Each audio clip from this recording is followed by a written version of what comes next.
G'day there guys, it's Aussie Man Markee here and welcome back to another episode of r/EntitledPeople. Now if you enjoyed today's content, I want you to sit back, relax, chuck a prawn on the barbie and tell me what you think of it down below in the comments. Posted by user Artilleryman08, titled, Karen thinks she can have free use of my truck. A few years ago, I had a side hustle on my days off. My job had a rotation schedule where I worked 2 weeks, then got 2 weeks off. I made plenty of money at my job, but it didn't hurt to make a little extra cash. I was in essence a tour guide, but for the region I lived in. I didn't have any planned tours, but usually just took people to see neat places that they would not know about or think to go. I was adamant about getting paid up front, and customers signed an agreement that made guarantees to protect my truck from messes or damage. Never had any issues, fortunately, and people always enjoyed the places I showed them. Except for one family. They seemed friendly enough when I was having them sign a contract and collecting my fee. I should mention my fee was $15 an hour plus $75, plus $35 if it was a half day. This covered a tank of fuel, plus paid for my shuttling you around.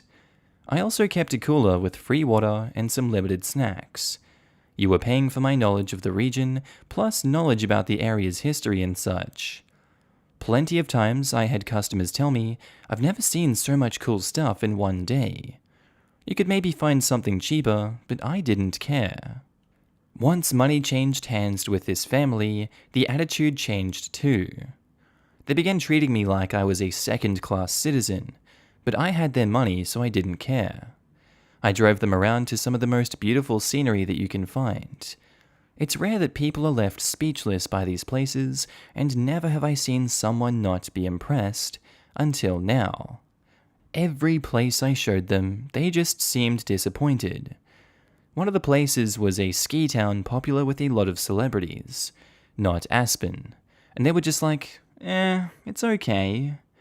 I can't deny I was a little offended by their indifference, but whatever. They were never outright rude during the day, but were surprised when I didn't buy lunch for them. As I said, you are paying for my time and food is on you. But when I got back to town and dropped them off at their hotel, it got interesting. The wife says, you can just park in the back and leave the keys at the desk. Tell them they're for the Smith family. I say, I'm sorry, what? This truck? Just park it in the back. We might use it later. This is my truck. I'm not leaving it here. That's not part of the deal. Oh, please. There is no way you can own a vehicle like this. It obviously belongs to your company. I say, I do this job self-employed, on many days off from my job. I assure you this is my truck. I can show you my name on the title. Young man, I had just turned 30 by the way, if you don't do as you're told, I will be forced to call your boss. You mean me? I am my boss. Okay, smartass, get your boss on the phone right now. I thought about just driving off. It's 8 p.m., but then had a better idea. I called my supervisor at my real job. We'll call him Dan. Dan has been in the oil field for 14 years and could be quite the cusser. Good supervisor. He knew what I did on my days off and even sent people my way a few times. He answered and I just said, one of my clients is demanding to speak with my boss, so here she is, and handed her my phone. The wife, sounding smug, said, I tried to tell your driver to leave the truck here so we could use it, but he lied and said he owns it. I could hear him yelling, Are you effing stupid? I didn't discern anything else, but I know he gave her a good thrashing. She just walked to the window, handed me my phone and said, he wants to talk to you, and then walked away. He says, that fix your problem? I say, yeah, thanks Dan. Anytime, brother. Posted by user DeFoxtrot86, titled, Babysitter was convinced there was something wrong with me and took me to a hospital without notifying my mother. This happened when I was about 4 years old or so, and sadly, I don't remember it personally, but my mum told the story many times in rants when I was a kid. Here is what I remember. For context, I have high-functioning autism, So as a child, I was, how we say, quirky. At the time, my mum was not only working a minimum wage job, but was also putting herself through college, so she frequently needed a babysitter for me and my older sister. One day, she had to hire a new one, and I was left with, let's call her Brittany. Leave Brittany alone. Brittany was a young and attractive girl, around 18 to 20, I think, and she seemed very nice to my mum. But after her babysitting me for just a few hours, she was convinced there was something seriously wrong with me. So she put me in her car and took me to the hospital without notifying anyone. My sister was at school, so we were the only ones in the house. While at the hospital, I don't know if Brittany pretended to be my mother or a concerned relative or something, but she managed to convince the doctors and nurses that she was right in thinking I was in serious need of some sort of immediate mental help. Finally, my mum was notified while she was at work. This was about 1990, before most people had cell phones. She got a call on the company's landline because one smart doctor there realized Brittany was not related to me, or even knew much about me for that matter, and they made her reluctantly cough up my mum's contact info. To say my mum was furious was an understatement. The ground shook as she stormed into the hospital and demanded to know where I was. When she got to the room that they were keeping me in, I had wires and electrodes hooked all over my head. She said I looked like something out of a horror movie. She immediately told them to cease what they were doing. Then she fired Brittany on the spot despite her crazy protests in calling my mother a bad mum. The doctors determined that Brittany was full of hot air as well after examining me, and she was left on the hook for the bill of the hospital's time. After that, my mum started having my great-grandparents babysit me instead, and we moved in with them not too long after. Edit: I honestly didn't expect this story to have blown up the way it has. I know this story sounds fake to many, and that my referring to the babysitter as Brittany wasn't a good idea. And this might not have been the right sub to post the story, but I had no idea where else to post it. But this did happen, and honestly, I wish it didn't because it actually traumatized my mother a bit. She couldn't get the image of what happened out of her head for years. I had to comfort her many times as a child when the story was brought up. She blamed herself for leaving me with that person. And while this was before cell phones were common, my mum was easily reached via landline at her work. Brittany did have access to a phone in the house that we lived in at the time, and my mum was easily reached at work. The doctors had no problem getting a hold of her once they actually had her name and number. The doctors also had to apologize profusely to my mother for believing Brittany because they had doubts after initially checking me out. But she lied to them and was adamant that something was seriously wrong with me. I was fully capable of speech at the time, and diagnoses for autism in 1990 weren't so readily handed out as they were just a few years later. I wasn't diagnosed with Asperger's till I was 12 or 13, and before that, doctors just gave me a small examination and decided to pump me full of Ritalin from the time I was 6 or 7 till I was 15. I didn't get any real mental improvement till I was fully off the medication, as it left me depressed and unable to focus on more than one thing at a time. Also, yes, it does seem over the top that Brittany was stuck with the bill, but I think for her, that was better than being arrested. Plus, people in those situations can often be billed for wasting the time of the police or doctors. So I'll end with this. Believe what you want, but this did happen. Posted by user FredZRed. Titled, Karen Tried to Exploit the Death of My Father. This story is a long one, so buckle in. You're in for a wild ride. This happened in 2009, but I need to give some backstory for context. At the end of 2007, when I was 17, I suffered a spinal cord injury and brain injury from my own mistake. I spent most of 2008 in hospital for rehabilitation, and my dad, my hero, was with me the whole time. He chose my life over the opposite wishes of my mother when I was in a coma. He fed me when I couldn't do it on my own.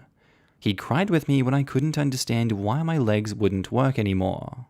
He helped me through all the trials and tribulations of rehabilitation. He was there through thick and thin, and I owe him so much, even now, 11 years after his death. I wouldn't be who I am today if it wasn't for his love and support throughout my life. My mother is a neglectful, narcissistic, and abusive person. My dad put his life on hold for me when I had my accident, which included his passion of flying.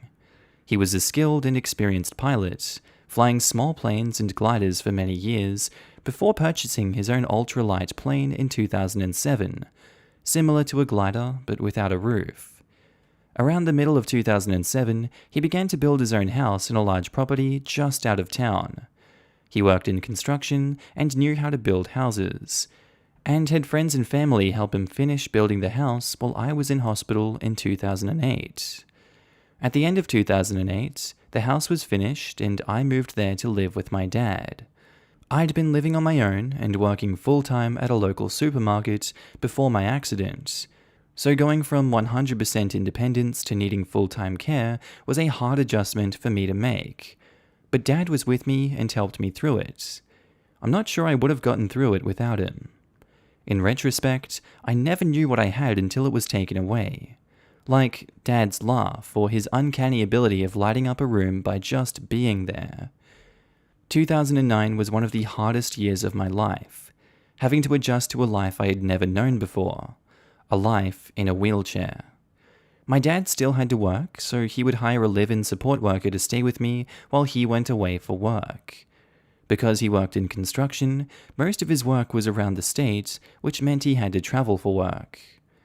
There were 3 different support workers that were hired, but the one relevant to this story was Julie, who was recommended to us by someone in the family. Julie was the support worker that stayed for longer, but was the one that I didn't get along with. Our personalities didn't mesh well together, but I just went along with it, knowing that Dad had to work.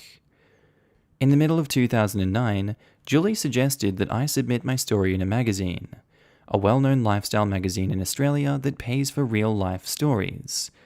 I wanted to help my dad with money, so I submitted my story, and not long after submitting, it got selected. I went through the process of telling my story, which took me a few weeks to write, as I didn't have the finger dexterity and brain processing abilities that I have now.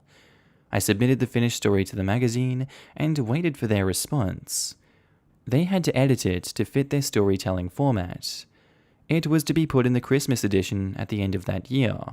All I had to do was wait. At the start of December 2009, my sister was home for school holidays, 16 years old at the time, and Julie had gone home for her Christmas break. My dad and his brother, who lived a few hours away, had a work opportunity in the next state that would last 2 weeks.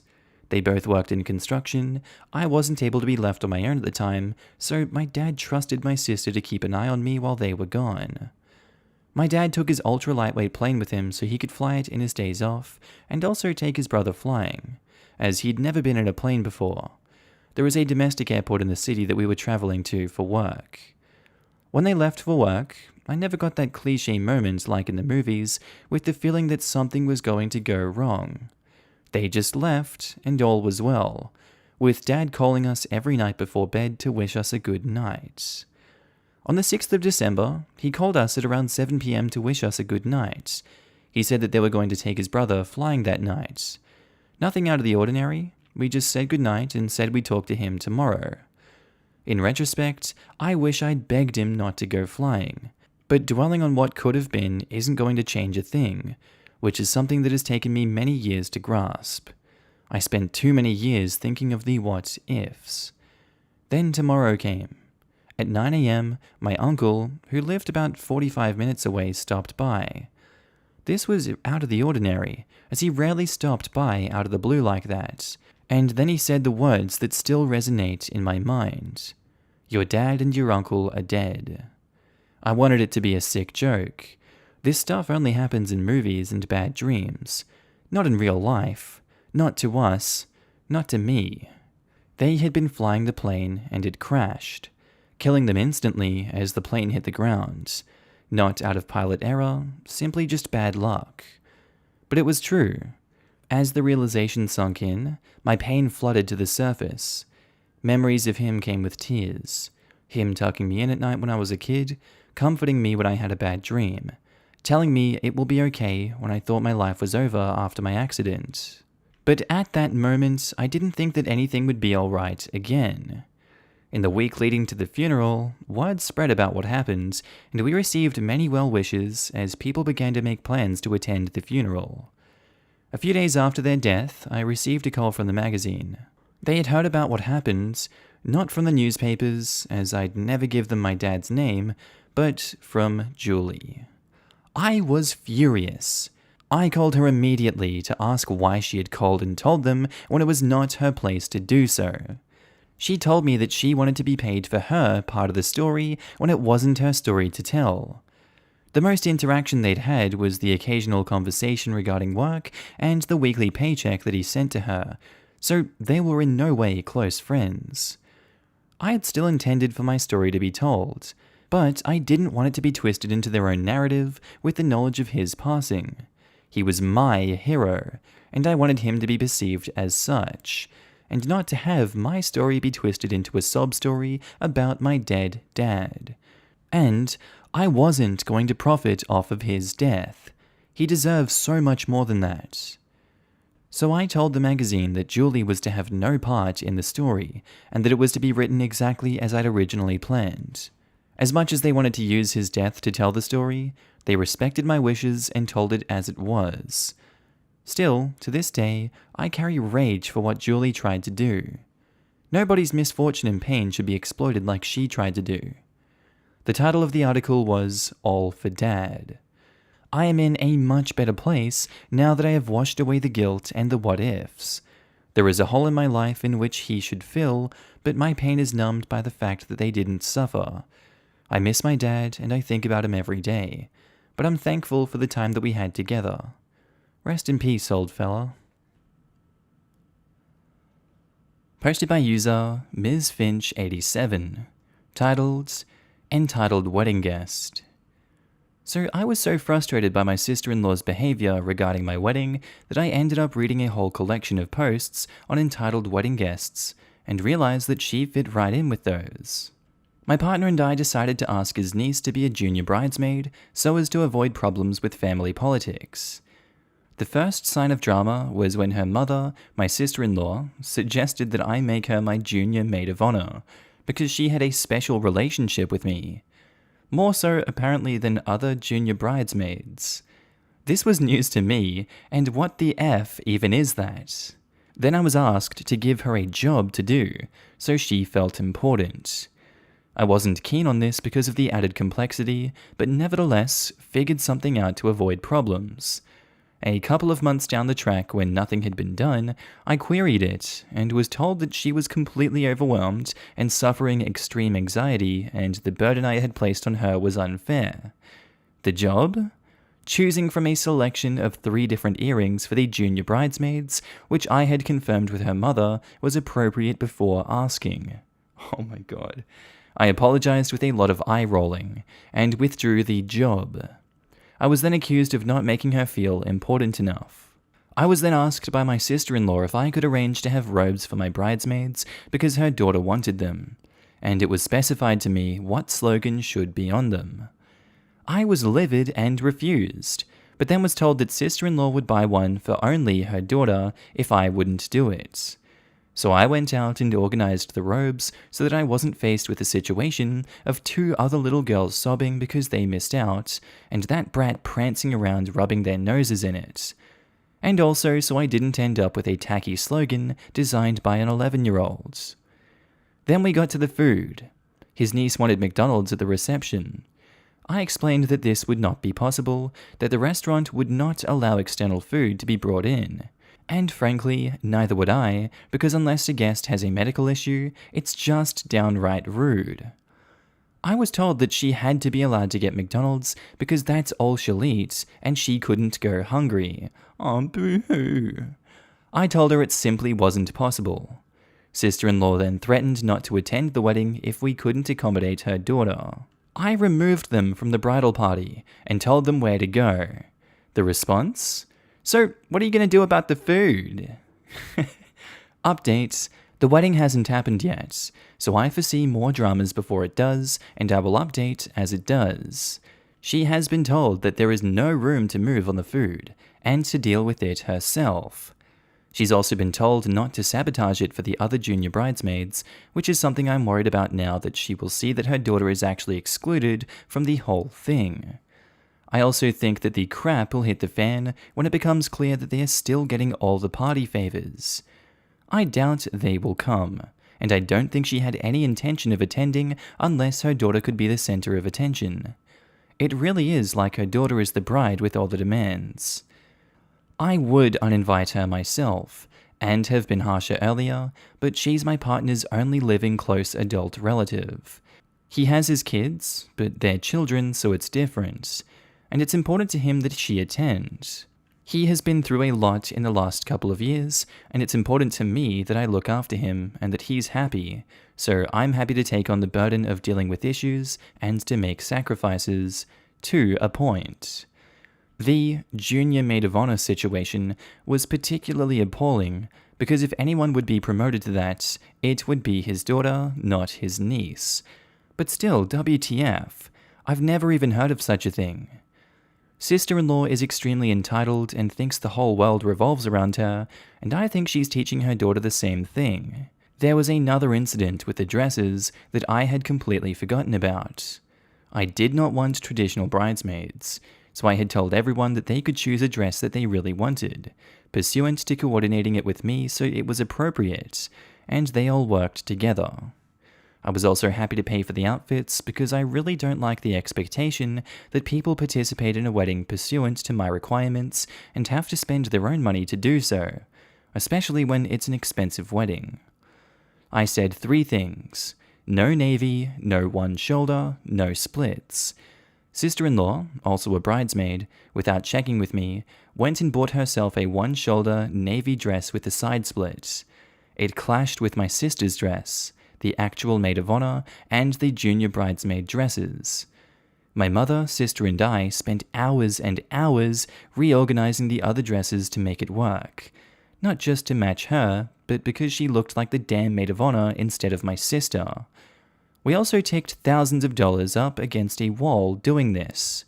I was petrified that if I told her not to wear that dress, she would do it just to spite me, and we decided to keep my sister's new dress private so she couldn't get something else to upstage her again. I am lucky because we're in a financial position to do this. We're not zillionaires, but we both have well-paying jobs and investments. But I certainly resented it, and that's not something that is usually possible for people. I'm tempted now to send her a bill. Alright, that's where I think I'm going to end today's episode, guys. As always, I really do hope you learned something or just really enjoyed the posts that were put up today. Quick shout out to all my new and existing Patreon and channel members. You should be able to see your name on screen right now, and if you don't, then I don't think you're part of the club, and you really should join the club because it's a great club. And I want to thank every single one of you guys for supporting me in this journey. It really means so much to me, and I love you all so much for it. Thank you for helping me out. As you can tell, I'm now happy and healthy back in Australia. Thank God it's not cold like Ireland. I don't like wearing jumpers everywhere. I prefer the heat. Thank you very much. I know that's an unpopular opinion. Anyway, guys, I really do hope you enjoyed today's episode. I'll see you in the next one. Have a good day, night, sleep, whatever you're up to, and I'll see you later. Bye.